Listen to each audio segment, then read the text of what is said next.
Hello and welcome to Artificial Fluency.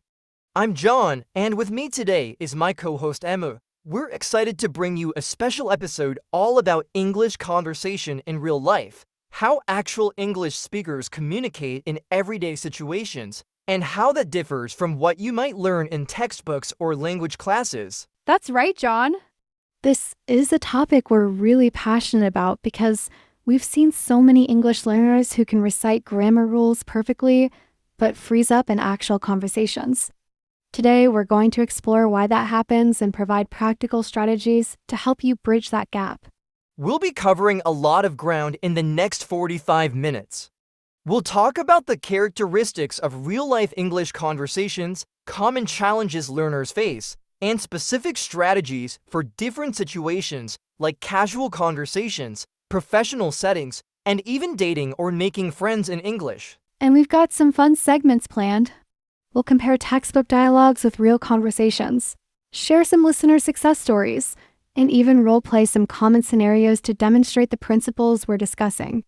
So whether you're an intermediate learner struggling with real-world conversations or an advanced speaker looking to fine-tune your natural fluency, there's something in this episode for you. Let's dive in. Let's start by talking about what makes real-life English conversations different from the dialogues you might find in textbooks or language apps. What strikes you as the biggest difference, John? I think the most obvious difference is the messiness of real conversation. In textbooks, dialogues are neat and orderly. Person A speaks a complete, grammatically perfect sentence, then person B responds with another perfect sentence. But real conversations are full of interruptions, overlapping speech, and sentence fragments. Absolutely. And don't forget fillers, all those, and I mean, that pepper native speech. These aren't mistakes or signs of poor speaking skills. They're natural parts of how we process language in real time. Right, then there's the speed and rhythm of natural speech. Textbook audio recordings are often deliberately slowed down for learners, which is helpful for studying but creates a false expectation of how fast people actually talk. And connected speech patterns make this even more challenging. In natural English, we link words together, drop sounds, and use contractions constantly. Going to becomes gonna, want to becomes wanna, and did you might sound like didya. Another huge difference is context dependency. Real conversations rely heavily on shared knowledge, cultural references, and the physical environment. Someone might say, that thing from yesterday? And the other person understands perfectly because of their shared experience. Idioms and slang are also much more prevalent in real life than in learning materials. Native speakers might say they're be instead of tired, or that something cost an arm and a leg rather than was expensive. And perhaps most importantly, real conversations have authentic purposes. People are trying to accomplish something, whether that's sharing information, strengthening a relationship, making a decision, or just passing time pleasantly. The language serves those goals rather than existing to demonstrate grammar points. Let's illustrate these differences with a quick comparison. First, I'll read a typical textbook dialogue about ordering coffee. In clear, measured tones. Good morning. I would like a cup of coffee, please. Certainly. Would you like small, medium, or large? Medium, please. Would you like anything else? No, thank you. How much is that? That will be $3.50. Here you are. Thank you. You're welcome. Have a nice day. You too. Now, here's how that same interaction might sound in real life. In natural, faster speech with pauses and fillers, hey, could I get a medium coffee? Sure, anything in it? No, just black is fine. 'Kay, that's $3.50. Oh, actually, do you guys have oat milk? Yeah, we do. Cool, let me get that instead. Sorry. No problem, for $25, perfect. Sound of payment, thanks. Thanks, next in line? Hear how different those sound? The real-life version is faster, less structured, includes a change of mind, and uses informal language and sentence fragments. That's the kind of English you'll encounter in the wild. Now that we've identified some of the key differences between textbook English and real conversation, let's talk about the specific challenges these differences create for English learners. What do you hear from our listeners most often? Comprehension speed is definitely at the top of the list. Many learners tell us they can understand when people speak slowly or when they can read the text, but real-time conversation moves too quickly for their processing. Vocabulary recognition is another big one. Learners might know a word perfectly when reading it, but fail to recognize the same word in speech because of how it's pronounced in a natural flow of conversation or when affected by accent. Speaking of accents, that's another major challenge. English is spoken around the world with countless regional variations. A learner might be comfortable with standard American English but struggle with Scottish, Australian, or Indian English accents. Response time is a common pain point too. By the time a learner has formulated what they want to say in English, the conversation has often moved on. This can make it really difficult to participate actively, especially in group settings. And let's not forget cultural knowledge gaps. So much of conversation relies on shared cultural references, from TV shows to historical events to social norms. Without that cultural context, it can be hard to follow along even if you understand all the words. Idioms and phrasal verbs cause particular difficulty as well. English is full of expressions like hang out, get over it, or under the weather that can't be understood just by knowing the individual words. Finally, there's the psychological aspect, the anxiety and pressure of real-time communication.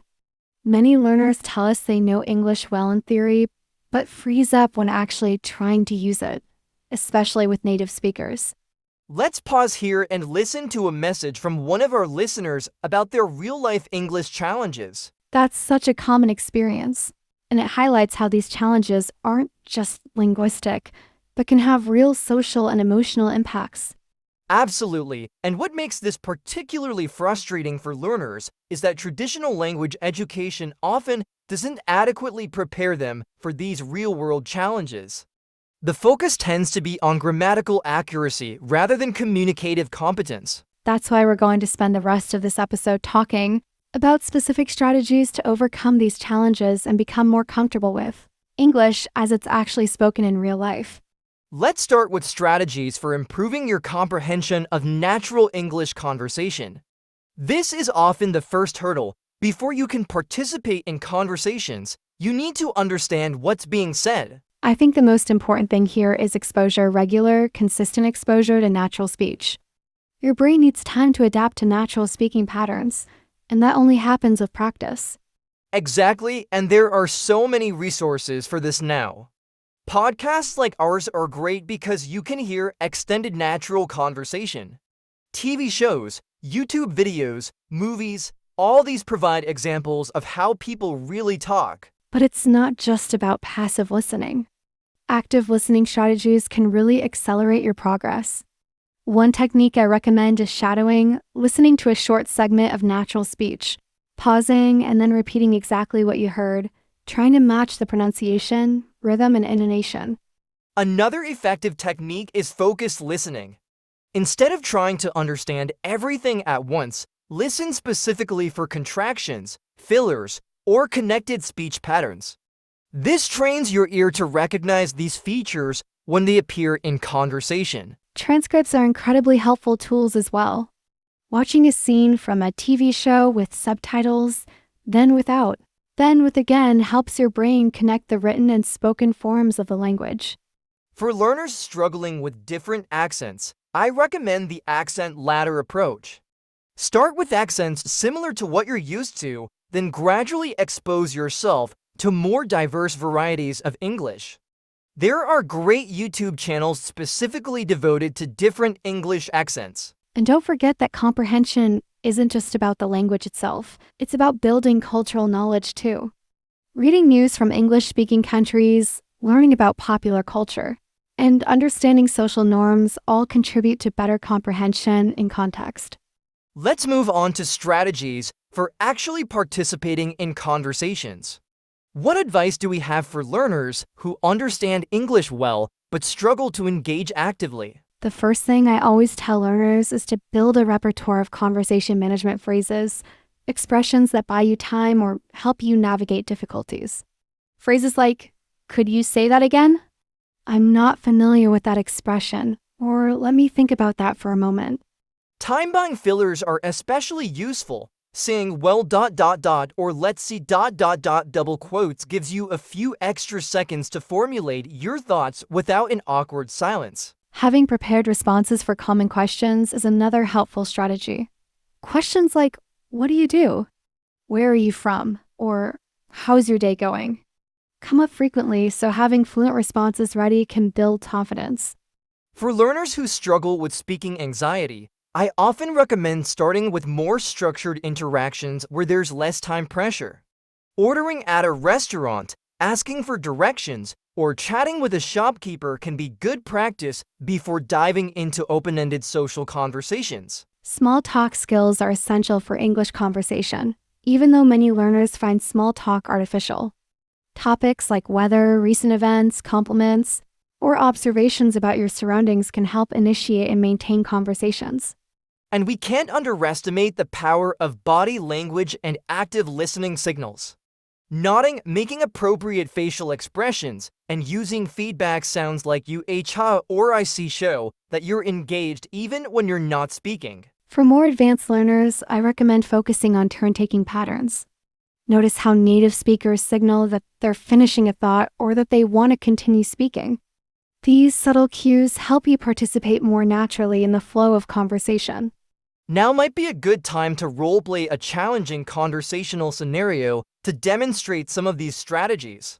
Let's imagine a situation where you're at a networking event and need to introduce yourself to a group of people already engaged in conversation. Roleplay of a networking conversation demonstrating techniques like using an appropriate entry line to join the conversation, introducing yourself concisely, asking questions to participate actively, using fillers and time-buying phrases when needed, gracefully handling not understanding something. That was a great demonstration of how these strategies can work in practice.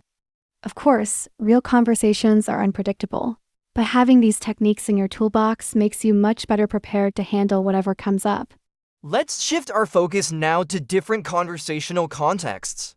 The strategies we need might vary depending on whether we're in a casual social setting, a professional environment, or somewhere in between. Exactly.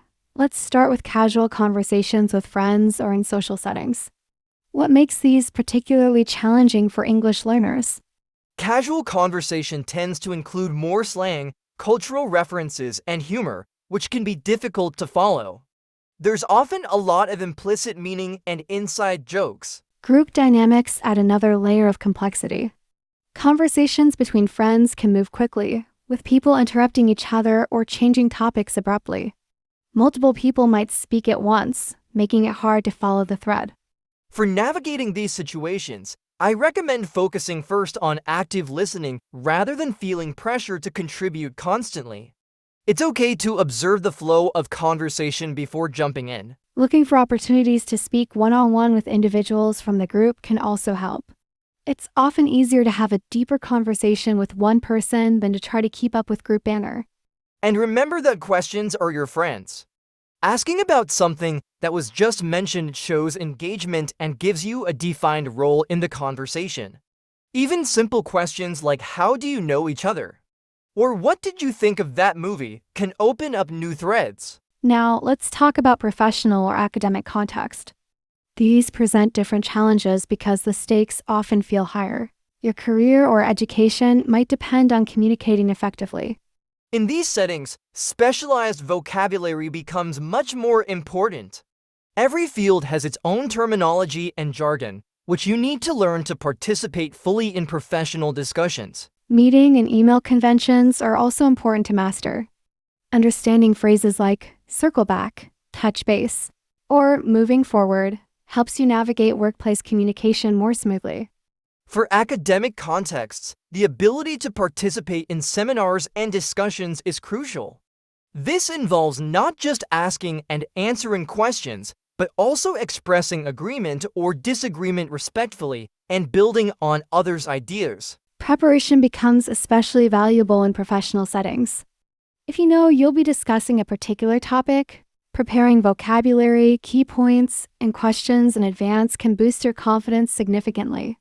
Let's not forget about service encounters, interactions with shopkeepers, restaurant staff, healthcare providers, or government officials. These have their own patterns and expectations. These situations are often more predictable and script-like, which can make them easier to navigate. Learning the common phrases and questions used in specific scenarios, ordering food, seeing a doctor, opening a bank account, gives you templates to work from. But they can still throw curveballs. What if there's a problem with your order, or the person speaks very quickly, or uses terminology you're not familiar with? That's where clarification strategies become essential. Phrases like, "I didn't catch that. Could you explain what that means?" Or, "I'm not familiar with that process," help you manage these situations without embarrassment. The last context I want to touch on is building personal relationships through English, whether that's making friends, dating, or developing deeper connections with colleagues. This is where cultural understanding becomes particularly important. Social norms around friendship, humor, personal space, and appropriate topics vary widely across cultures. Active listening takes on a deeper meaning here too, showing genuine interest in the other person by remembering details they've shared and following up on them in later conversations. And vulnerability plays a role in building authentic connections. Being willing to share your own experiences and even your language learning journey can create bonds. Many native speakers appreciate the effort and courage it takes to communicate in another language. Let's hear from another listener who successfully navigated building relationships through English. What a wonderful example of how shared interests can transcend language barriers. When you're both passionate about the same activity, it creates natural opportunities for meaningful communication. We've covered a lot of ground so far: the characteristics of real-life English, the challenges learners face, and strategies for different contexts. But I think it's important to address the psychological aspects of real-world communication as well. Absolutely. For many learners, the biggest barrier isn't linguistic knowledge, but anxiety, perfectionism, or fear of judgment. These psychological factors can be more limiting than actual language gaps. One mindset shift that can help is embracing errors as part of the learning process. Every fluent English speaker, including native speakers, makes mistakes. The difference is that confident communicators don't let mistakes derail them. Another helpful perspective is focusing on communicative success rather than perfect accuracy. If you conveyed your meaning and the other person understood, that's a win, even if your grammar wasn't flawless. Setting realistic expectations is important too. Fluency doesn't mean never struggling or always finding the perfect word. Even native speakers have moments where they can't think of the right expression or misunderstand something. I find that many learners put immense pressure on themselves by comparing their spontaneous speech to others' prepared communication. Remember that the confident presenter you admire probably rehearsed their talk multiple times. Building your confidence in incremental steps can make a big difference. Start with low-stress interactions where mistakes have minimal consequences, then gradually challenge yourself with more complex conversational situations. And finding supportive conversation partners is invaluable. Whether that's other learners, patient native speakers, or professional tutors, having people who encourage your efforts creates a safe space to practice and grow. Let's spend our final segment looking at some practical exercises and resources that can help you become more comfortable with real-life English conversation. One of my favorite exercises is conversation analysis. Record a short clip of natural English conversation from a TV show, podcast, or YouTube video, and analyze it closely. Notice the fillers, interruptions, and conversational strategies the speakers use. Role-playing everyday scenarios is another effective practice technique. You can do this with a language partner, teacher, or even by yourself. Act out common situations like job interviews, doctor's appointments, or meeting someone new at a party. Language exchange platforms like Tandem or HelloTalk connect you with native speakers for mutual language practice. These provide authentic conversation opportunities in a supportive context. Joining clubs or communities based on your interests, whether online or in person, creates natural settings for meaningful communication. When you're discussing a topic you're passionate about, language becomes a tool rather than an obstacle. For systematic study of conversational features, resources like the Corpus of Contemporary American English let you search for how specific phrases and expressions are actually used in different contexts. And don't underestimate the value of explicit instruction in conversation skills. Books like Conversation Strategies or courses focusing specifically on speaking and listening can provide structured guidance. Finally, regular reflection on your conversational experiences accelerates growth. Keeping a language journal where you note new expressions you heard, challenges you faced, and successes you achieved helps you track your progress and identify areas for improvement. As we wrap up this episode, I want to emphasize that becoming comfortable with real-life English conversation is a journey, not a destination. Even highly proficient speakers continue to learn new expressions, adapt to different accents, and refine their communicative skills. The good news is that every conversation is an opportunity to improve. Each interaction, whether it went smoothly or had some challenges, provides valuable experience that contributes to your overall fluency. And remember that communication is a two-way street. The responsibility for successful interaction doesn't rest solely on your shoulders as a language learner. Native speakers can and should make efforts to speak clearly, check for understanding, and be patient. If you take away just 3 things from today's episode, let it be these. First, expose yourself regularly to authentic English conversation through media and real interactions. Second, build a toolkit of strategies for managing difficult conversational moments. And third, focus on communicative success rather than perfect accuracy. We'd love to hear about your experiences with real-life English conversation. What challenges have you faced? What strategies have worked for you? You can share your thoughts on our social media or website. Thank you for joining us for this extended episode of Artificial Fluency. We hope these insights and strategies help you bridge the gap between classroom English and real-life conversation. Until next time. Happy conversing, everyone!